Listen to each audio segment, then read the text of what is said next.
Saya Indonesia, ketemu lagi nih sama saya Sisil di podcast Balai Diklat Basarnas. Sarana informasi dan juga edukasi yang kita sediakan dari Balai Diklat Basarnas nih kawan saya Indonesia. Nih kawan saya Indonesia, sebelum kita melaju ke bahasan kita mau bahas apa sih kali ini? Di sini kawan saya Indonesia jangan salah fokus dulu ya sama Bapak Gagah yang ada di sebelah saya ini sudah menggunakan pakaian orange ya kawan saya Indonesia. Sebelum kawan saya Indonesia follow terlebih dahulu YouTube channel kita di Balai Diklat Official dan juga Instagram kita di Balai Diklat Basarnas ya kawan saya Indonesia. Jangan lupa lo kawan saya Indonesia, biar apa? Biar kawan saya Indonesia nggak ketinggalan dong informasi menarik terkait dengan Balai Diklat Basarnas ya. Oke kawan saya Indonesia, nggak lama-lama lagi kita kenalkan sekarang ya salah satu narasumber kita hebat kita kali ini sudah pakai baju orange menyala nih sebelah saya nih. Silakan Bapak. Baik, terima kasih. Salam sehat seluruh sahabat SAR di Indonesia. Perkenalkan, saya Gede Darmade, di mana sejak bulan Juli kemarin diperintah sebagai Kepala Balai Diklat Basarnas atau Badan Nasional Pencarian dan Pertolongan. Dan saat ini saya bersama Mbak Sisilia memperkenalkan bagaimana Balai Diklat Basarnas itu dan seperti apa harapan ke depannya. Oke, kawan saya Indonesia nih. Kawan saya Indonesia bakal kita ulik nih Pak Gede Darmade ini ya kan. Siapa sih sosok beliau ini yang ada di Balai Diklat Basarnas ini ya kawan saya Indonesia. Namun sebelumnya saya ingin tahu nih Pak, Bapak sejak tahun berapa Pak masuk bergabung di Basarnas ini? Ya, untuk tahun masuk saya termasuk paling senior ya di Basarnas. Hampir dimulai dari awalnya Basarnas itu Kementerian Perhubungan. Kemudian dengan pemekaran organisasi di Kementerian Perhubungan, keluarlah Basarnas berdiri sendiri menjadi LPNK dan saya masuknya kurang lebih tahun agak lama saya tahun 1988. Nah, semasih Basarnas itu di daerah, saya 0 tahun di Bali. Namanya dulu SKR, Subkoordinasi Rescue. Disitulah awal karir saya bergabung dengan Badan Nasional Pencarian dan Pertolongan. Oh begitu, tahun 1988 ya Pak ya? Langsung Bapak di Bali? Ya betul. Oh begitu, nah untuk awal karir Bapak di sana, Bapak berawal dari sebagai apa Pak di Basarnas? Waktu itu SKR sendiri tugas pokoknya hanya sebagai koordinator, belum memiliki yang namanya tenaga rescuer khusus seperti sekarang ini. Di mana setiap laporan itu kita sifatnya mengkoordinir seluruh potensi yang ada, baik itu TNI Polri ataupun relawan. Nah, kita sebagai operator di SKR itu kemudian laporannya seperti apa, kalau memang kecelakaan pelayaran, berita itu kita distribusikan ke potensi yang bergerak di bidang pencarian dan pertolongan seperti waktu itu ya, ada KPLP, ada TNI AL, Polair, dan yang bergerak penyelamatan di bidang di laut. Demikian halnya juga di darat. Seperti misalnya waktu itu ada yang dikedepankan waktu itu petugas kepolisian. Nah, namun dalam perkembangannya, kemudian dengan terbentuknya kantor SAR itu dari SKR berubah menjadi kantor SAR, dan tugas dan fungsinya mulai ada perubahan organisasi, di mana selanjutnya kita menangani dan memiliki rescuer tersendiri melalui pengembangan dan pendidikan dan latihan yang telah dilakukan oleh Basarnas itu sendiri. Oh begitu, jadi awal Bapak masuk itu Bapak untuk menjabat sebagai operator Pak. Kemudian karena berkembangnya organisasi, adanya rescuer, kemudian Bapak melaju sebagai rescuer begitu Pak? Betul, jadi waktu itu ada namanya Diklat Dasar SAR atau istilahnya standarisasi awalnya. Kita diberikan pembelajaran bagaimana teknik menolong, baik itu teknik pertolongan di darat maupun di air. Nah, melalui Diklat Dasar itulah kita memiliki skill awal yang memang benar-benar dari nol, karena awalnya kita masuk dari perhubungan.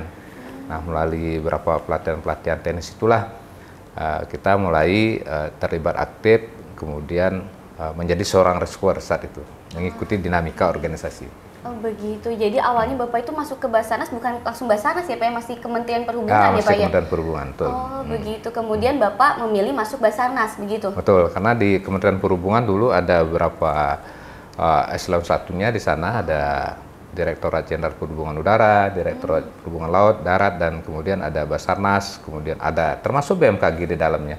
Nah, kita hampir bersamaan lah keluar dari Kementerian Perhubungan dan berdiri sendiri menjadi lembaga pemerintahan dan kementerian. Di bawah langsung presiden sekarang. Baik, kalau gitu. Nah, sekarang saya jadi menarik nih, Pak. Alasan Bapak memilih Basarnas itu apa, Pak? Ya, kalau alasan dulu sih secara fokus sekali kita belum memahami dulu ya, karena memang Basarnas belum ada. Itu masih namanya Pusat SAR Nasional ya, di bawah Kementerian Perhubungan, dan kita masuk sebagai pegawai perhubungan. Namun dalam perkembangannya mengikuti dinamika organisasi, hati dan perasaan ini juga mulai beradaptasi. Nah, artinya memahami dan mengenali ternyata Basarnas ini menarik, dan chemistry saya mulai cocok karena di situ ada kegiatan tugas-tugas kemanusiaan.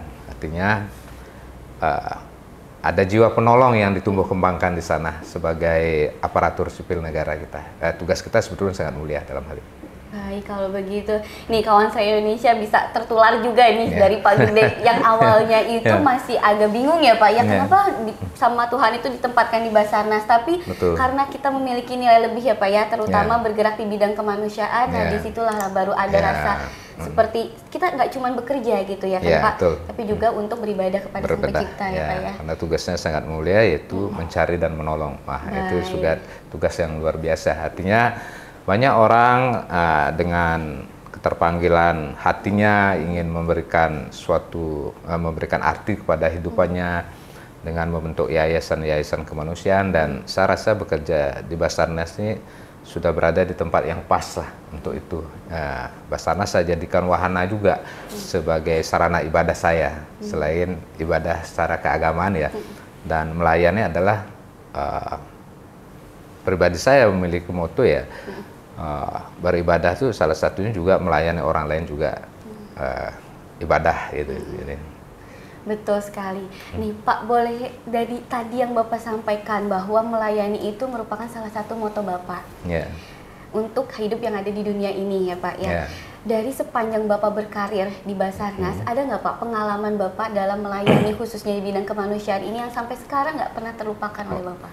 Ya, sebagai pertama awal karir sebagai rescuer, kemudian dipercaya sebagai kasih op dulu di Mataram, kemudian di Pekanbaru sebagai kepala kantor Manado dan Pasar, dan terakhir sekarang di Balai Diklat.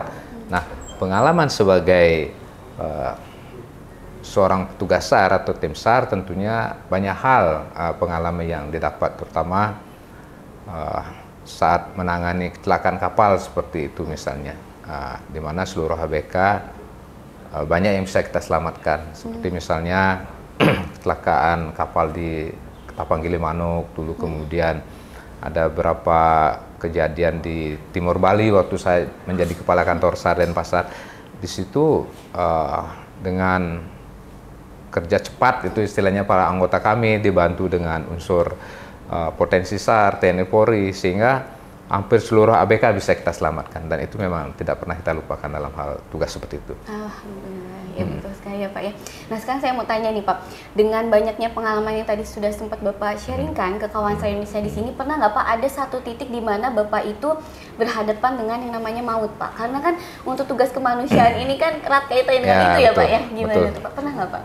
Saya waktu sebagai rescuer punya pengalaman di mana ada wisatawan asing ya terpleset di Gunung Agung, kemudian dengan keterampilan yang tidak komplit sekali yang kita miliki, saya harus terbang dengan helikopter waktu itu. Nah, disitulah sangat sulit kita lupakan bahwa heli tidak bisa landing. Dengan keberanian pilot, kita mencoba mendekati korban itu sendiri dari ketinggian kurang lebih yang tidak bisa landing, kita jangkau kurang lebih 1,5 meter lah. Dan itu sebetulnya sangat berisiko sekali kami waktu itu, karena pilot juga harus memperhatikan turbulen yang ada di gunung, kemudian kami mengawasi ekor pesawat, kemudian di sisi lain juga kami harus bagaimana memanage korban angin agar bisa kita selamatkan. Itulah salah satu pengalaman yang menurut kami juga mengancam ya, atau hampir seperti yang bilang Mbak Cecilia tadi, hampir membawa maut lah. Karena kalau situasi sekarang mungkin tidak semua penerbang dan rescuer bisa berspekulasi seperti itu dengan memperhatikan ketinggian dan turbulen dari gunung itu sendiri. Dan itu menjadi pengalaman buat kami bahwa bagian dari kesuksesan kami mungkin ya salah satunya dari ibadah yang kita lakukan itu. Gitu ya. Berarti mungkin memupuk diri Bapak untuk tidak takut maut ya Pak, kalau kayak gitu ya nanti Pak? Karena pekerjaan di Basarnas selain ibadah, memang ini adalah suatu tanggung jawab moral ya, dimana pekerjaan apapun itu pasti ada konsekuensinya dah. Dan ini bagian dari konsekuensi kami bekerja di Basarnas, seperti apa yang dialami juga oleh rekan-rekan rescuer itu. Ya saya yakin teman-teman yang mengalami nasib yang kurang beruntung dalam tugas itu, di keyakinan kami pasti akan mendapatkan tempat yang baik lah di alam kematian itu ya. Dan saya yakin kedepannya keluarganya atau apapun pasti diberkati oleh Yang Kuasa atas tugas-tugas. Ya menurut kami itulah ada pahlawan kami di Basarnas. Masya Allah ya kawan saya Indonesia, begitu merinding nih saya nih kalau misalkan dengar terkait dengan info kematian ataupun apa ya yang ada di Basarnas ini. Tentunya erat kaitannya dengan seorang pra-rescuer ya Pak ya, karena rescuer ini kan merupakan garda terdepan dari Basarnas ini sendiri ya Pak ya. Jadi untuk itulah kita berharap dengan posisi Sarang sebagai Kepala Balai Diklat dan di mana juga sesuai Perban nomor 2 tahun 2023 Balai Diklat telah berubah menjadi Balai Pelatihan SDM Pencarian dan Pertolongan.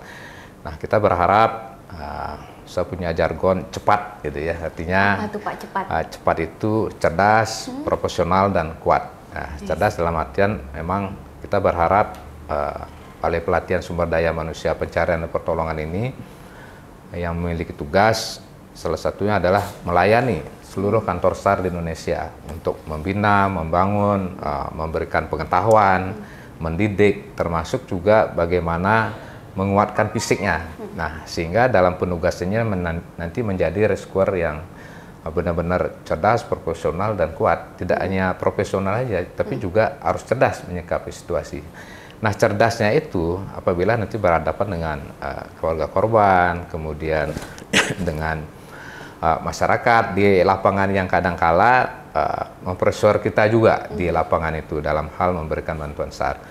Nah, di samping itu juga bagaimana dalam hal pencarian Balai Diklat juga menyiapkan beberapa materi pembelajaran, bagaimana itu teknik-teknik pencarian juga, sehingga ke lapangan tidak hanya hadir sebagai rescuer yang kuat, namun juga memiliki kecerdasan. Nah, kuat di sini tentunya ya fisik harus dijaga rescuer itu. Nah, karena kunci sukses untuk menolong seseorang sebagai tim penolong adalah penolong itu fisiknya harus kuat. Nah, seperti misalnya kejadiannya di gunung gitu. Nah, tidak mungkin rescuernya gendut kan? Nah, gimana naik gunungnya nolong orang kalau rescuernya gendut? Jadi untuk itulah Balai Diklat ini harapannya seperti itu nanti. Bagaimana memberikan pelatihan sumber daya pencarian pertolongan baik internal maupun eksternal. Jadi internalnya ya kami seluruh rescuer Basarnas, dan tidak hanya rescuer saja, karena sumber daya pencarian dan pertolongan di sini juga seperti misalnya di Humas juga bisa mendukung itu sebagai bagian dari sumber daya kami juga, kemudian di medis, dan itu juga kita jaga kemampuannya. Mudah-mudahan harapan kita ke depannya di Balai Pelatihan SDM Basarnas ini bisa kita wujudkan dengan jargon cepat itu, artinya cerdas, profesional, dan kuat. Oke, kalau gitu kawan Seri Indonesia, tadi sempat disinggung ya oleh Pak Gede ini, bahwasanya Balai Diklat Basarnas ini sejak tanggal 14 Juli 2023, Perban nomor 2 tahun 2023 itu berganti menjadi Balai Pelatihan Sumber Daya Manusia Pencarian dan Pertolongan ya Pak ya, dengan fungsi yang sama, namun ada perubahan nggak sih Pak terkait dengan tata kelola organisasinya itu sendiri? Ya, dari sisi tata kelola organisasi, di mana Perban sebelumnya yang nomor 2 2010 itu namanya Balai Diklat Basarnas ya, secara administrasi berada di bawah Sestama, dan secara tusinya ataupun operasionalnya berada di bawah Deputi Bina Tenaga. Nah, dengan lahirnya Perban baru ini, jadi kita Basarnas telah ada namanya di tingkat eselon 2-nya Puslat SDM. Nah, sekarang di BPSDM ini berada di bawah langsung Puslat SDM. Artinya kami bagian dari UPT-nya Puslat SDM.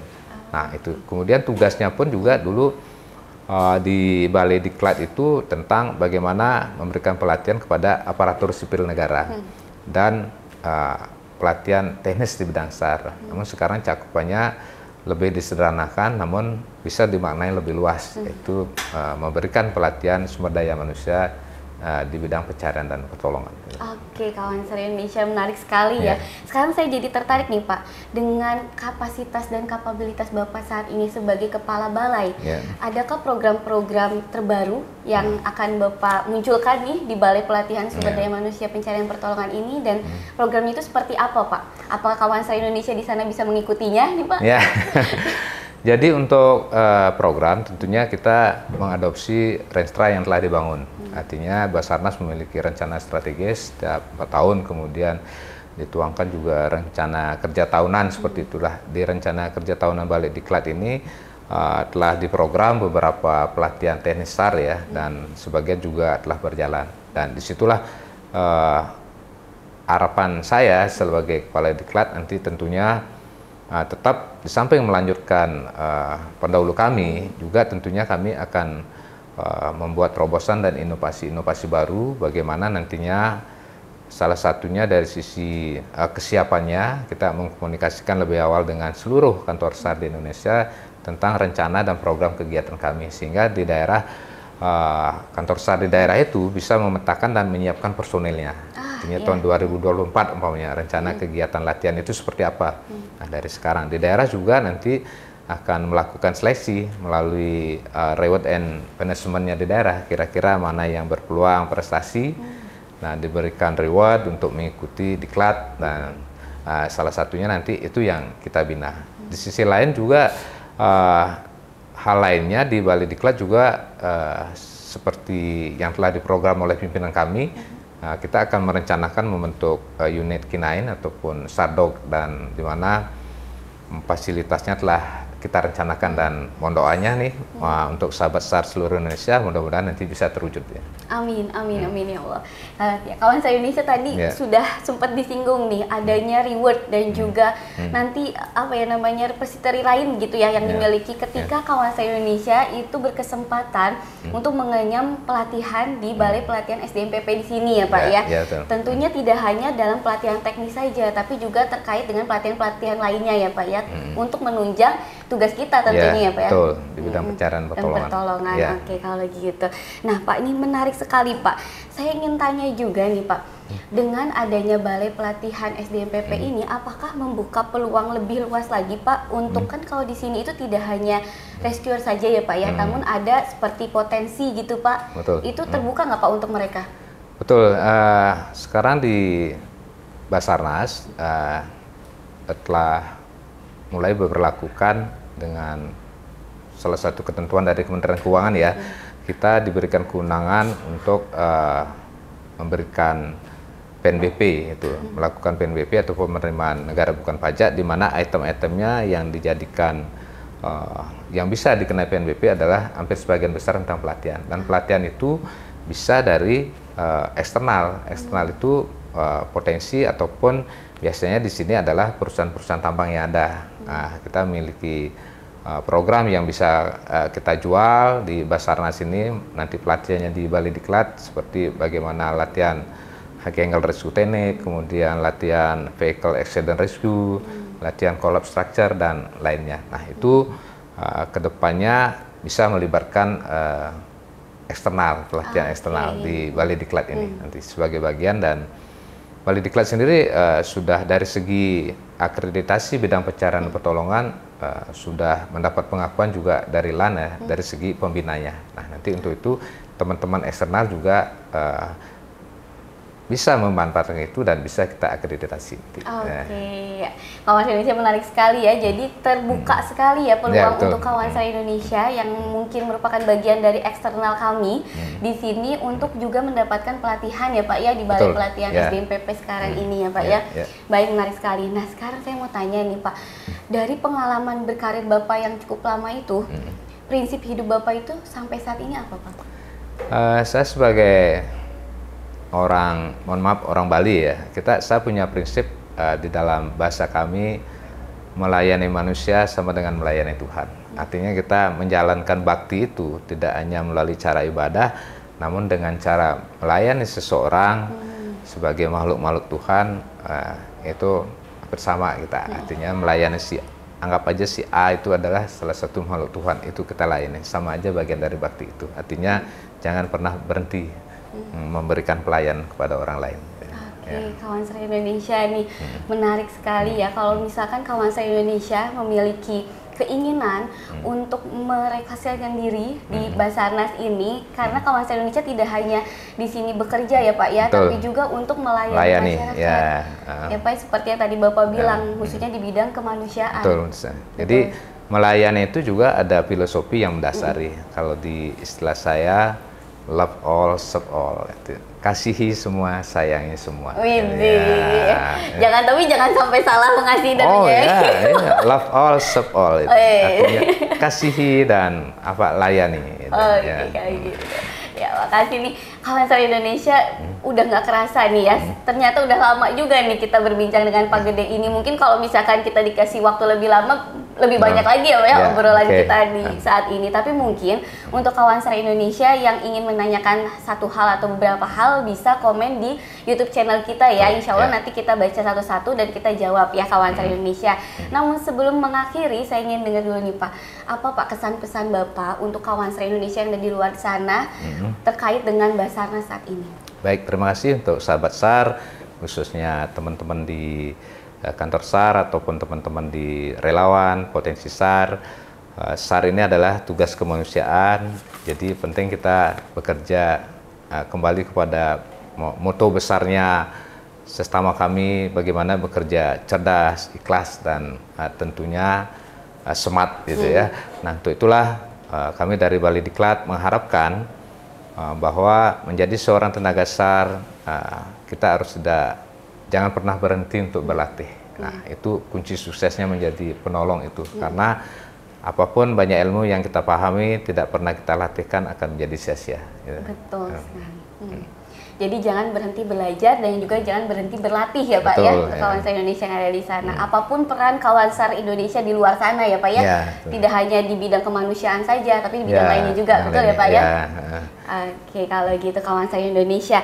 Sebelum saya mengakhiri episode kali ini Kawansar Indonesia, jangan lupa untuk subscribe YouTube channel kita di Balai Diklat Official dan juga Instagram kita di Balai Diklat Basarnas ya Kawansar Indonesia. Oke, Bapak di sini ada jargon nggak Pak untuk kita akhiri bersama Kawansar Indonesia? Tadi sempat Bapak sebutkan apa Pak tadi? Boleh jargon kita tadi cepat, yaitu cerdas, profesional dan kuat. Oke, Kawansar Indonesia, terima kasih. Jangan ini dulu nih, aku punya pantun nih untuk Kawansar Indonesia lagi nih. Boleh Pak? Boleh, silakan. Oke, melihat mantan pergi menikah. Boleh bantu Pak cakepnya? Cakep.